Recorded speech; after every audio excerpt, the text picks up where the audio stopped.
நடிகர் விஜய் ஜாதகம் மேலே குறிக்கப்பட்டுள்ளது. தற்போது சுக்கிரன் மகாதிசையில் ராகு புத்தி நடக்கிறது. லக்னத்திற்கு 11ஆம் இடம் சுக்கிரன்.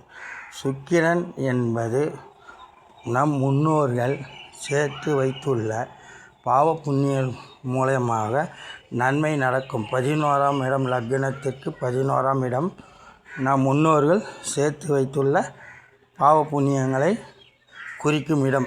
அந்த இடத்தில் சுக்கிரன் அமர்ந்து திசை நடத்துகிறார். ராகு பாருங்கள், ராகு விருச்சகத்தில் உள்ளது. புதன் நட்சத்திரத்தில் அமர்ந்துள்ளது. ராகு புதன் நட்சத்திரத்தில் அமர்ந்தால் பலவிதமான யோகங்களும் அனைத்து பலங்களும் கொடுப்பார் அந்த திசையில். ஆதலால் சுக்கிரன் சூரியனிலும் ராகு புதன் சாரத்தில் அமைந்துள்ளதால் அவருக்கு யோக பலன் இந்த காலகட்டத்தில் தரும் என்பதை ஒருவித ஐயமும் இல்லை. மேலும் மேலும் சிறப்பாக இருக்கும் இந்த காலகட்டம் விஜய் அவர்களுக்கு.